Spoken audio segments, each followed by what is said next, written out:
Bom, inicialmente, nós vamos passar a palavra ao senhor Norberto para fazer uma exposição quanto à dívida paulistana. Ok, boa tarde.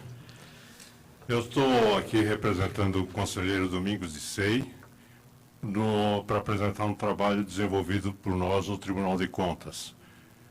E, imediatamente, vamos ao começo.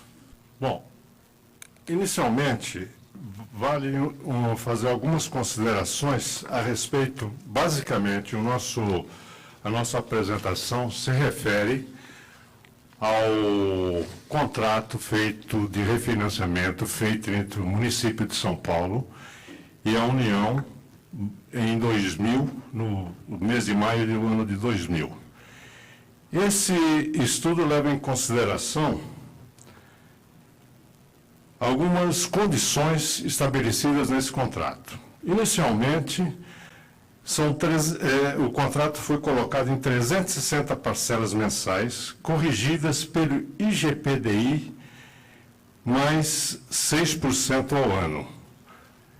Com relação ao pagamento, seriam feitas essas parcelas de acordo com a tabela Price e tendo como limite de dispêndio mensal 13% da receita líquida real. Tem uma observação aqui que eu acho que cabe neste momento, que após 30 meses, ou seja, em novembro de 2002, se a amortização extraordinária de 20% não fosse realizada, a taxa de juros inicialmente de 6% ao ano iria para 9%, ou seja, o indexador passaria a ser IGPDI mais 9% ao ano.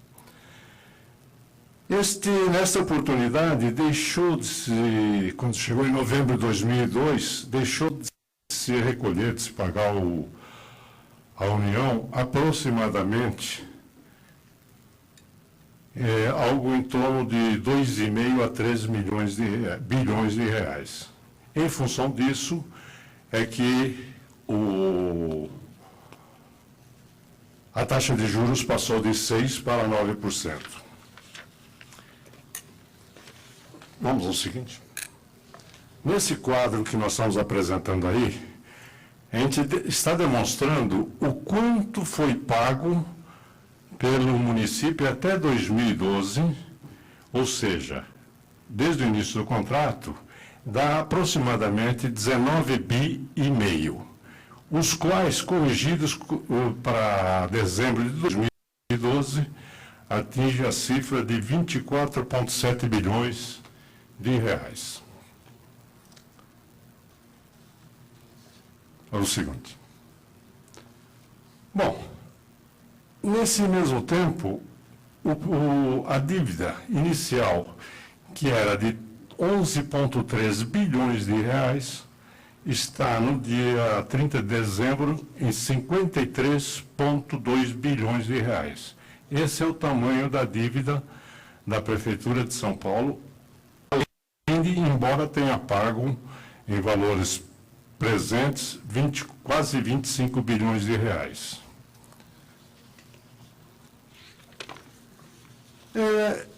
Qual a causa desse crescimento? Próximo. Evidentemente, como eu falei, o indexador dessa dívida era IGPDI mais 9%. Nesse gráfico aqui, nós mostramos claramente, nesse período, teve o IGPDI mais 9%, chegou a 630%. Nós comparamos isso com vários outros indexadores alternativos e também de mercado. O original, que era IGPDI mais 6%, daria algo em torno de 422% no mesmo período. A Selic daria 410%. O IPCA, 135%. a TJLP 153, e posteriormente eu vou discorrer alguma coisa a respeito desses indexadores.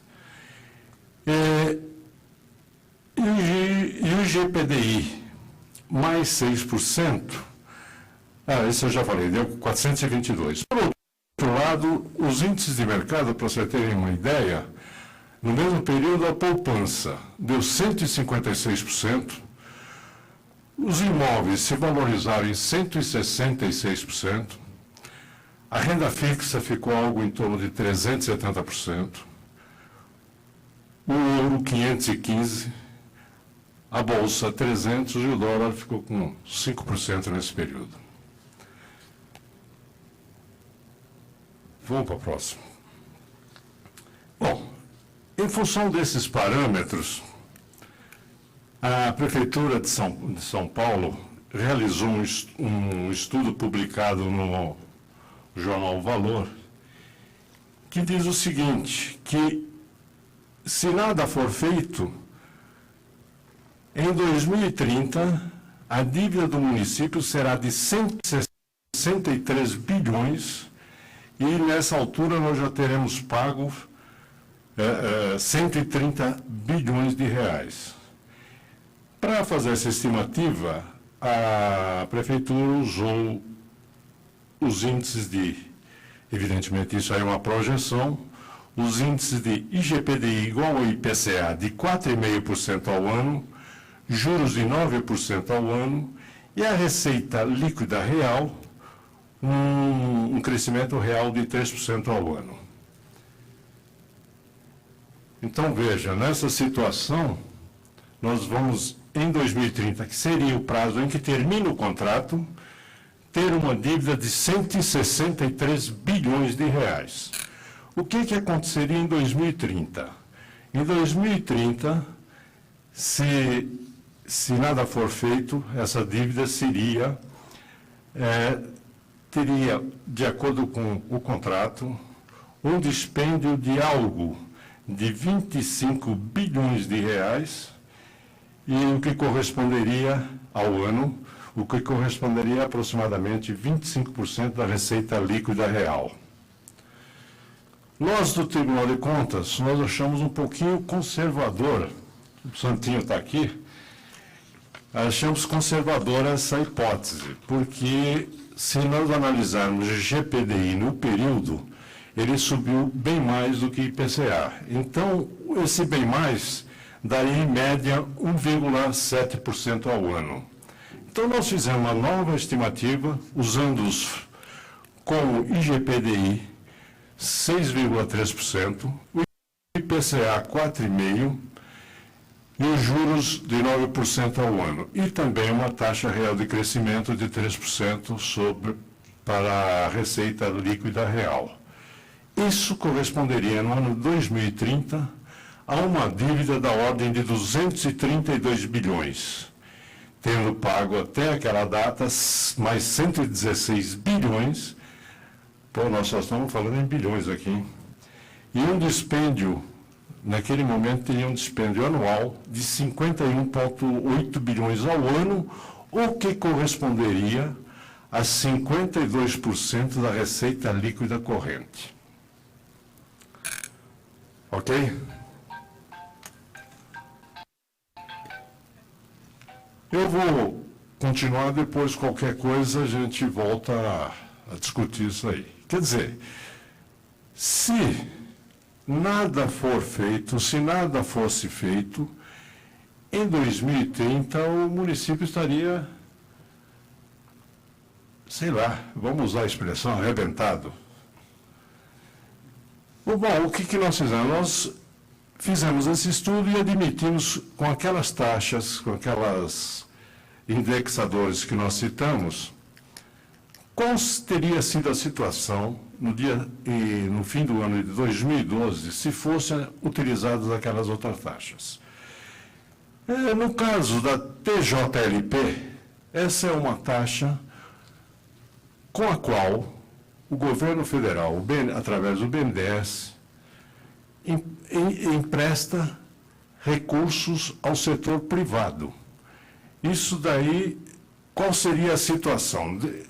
O saldo, se for, em 2012, se for utilizado esse indexador, seria algo em torno de 4,4 bilhões de reais, ou seja, estaria numa situação muito cômoda.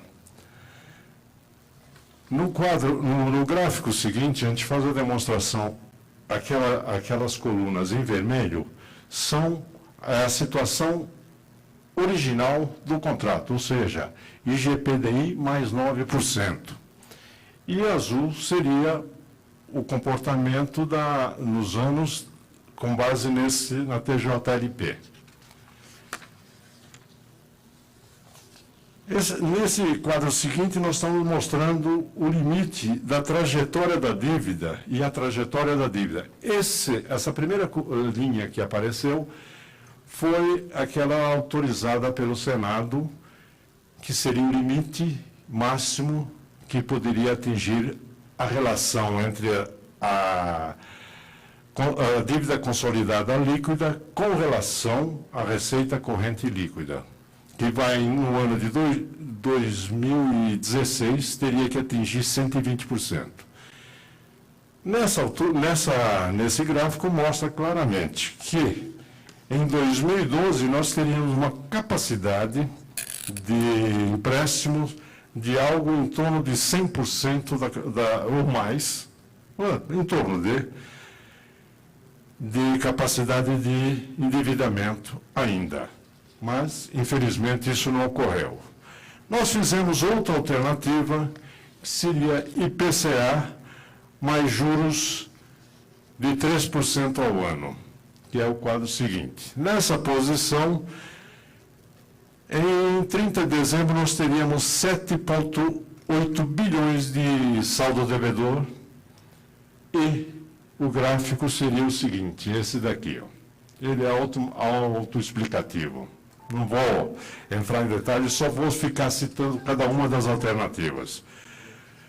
Como consequência, o limite e a trajetória da dívida seria em torno de algo, ao invés de 139%, que é o limite, nós teríamos 56% de comprometimento. Então, teríamos uma sobra aí de endividamento de qualquer coisa em torno de 70% a 80%.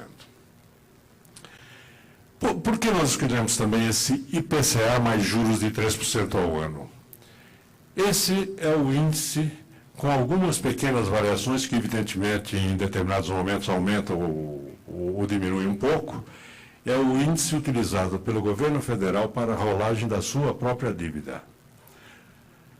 Então, por isso que nós utilizamos esse. Agora nós vamos para... Eu vou pular um aqui, nós vamos para o IGPDI mais 6%. Por que IGPDI mais 6%? Embora a gente tenha feito outras alternativas, mas fica muito cansativo. O IGPDI mais 6% seria a situação do contrato original.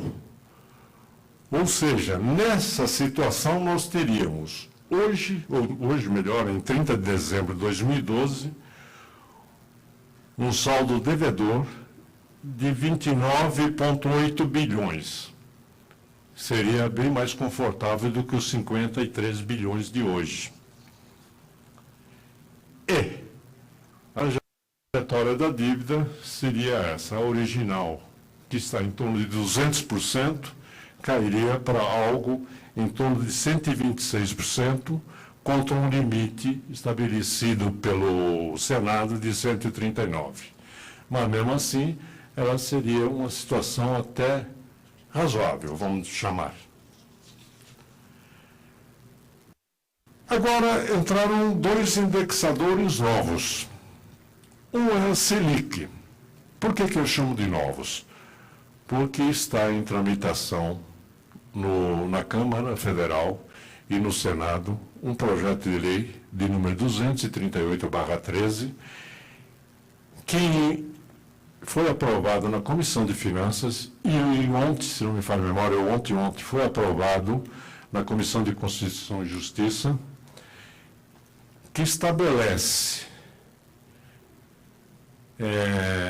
só um detalhe aqui que eu acho que é importante, em todos esses nossos gráficos, essas alternativas que foram apresentadas, nós estamos admitindo a retroatividade ao início do contrato. Então, tudo aquilo é como se fosse um daqueles índices sendo utilizados ao invés do IGPDI mais 9. Nesse reto que está em tramitação e deverá ser votado, acredito que ainda esse ano, ou esse mês, sei lá, a proposição consiste em retroagir pelo índice Selic a 2000 e recalcular o saldo no dia 30 de dezembro de 2012. Isso feito, nós vamos chegar no dia 30 de dezembro de 2012 com um saldo de 30,2 bilhões de reais. Ou seja, deverá ser reduzido em aproximadamente 23 bilhões a dívida do município de São Paulo. Essa dívida aí, segundo o projeto de lei o substitutivo, será concedida através de desconto. Então, vai ser uma situação razoável para o município de São Paulo. Concordas com isso, Santinho?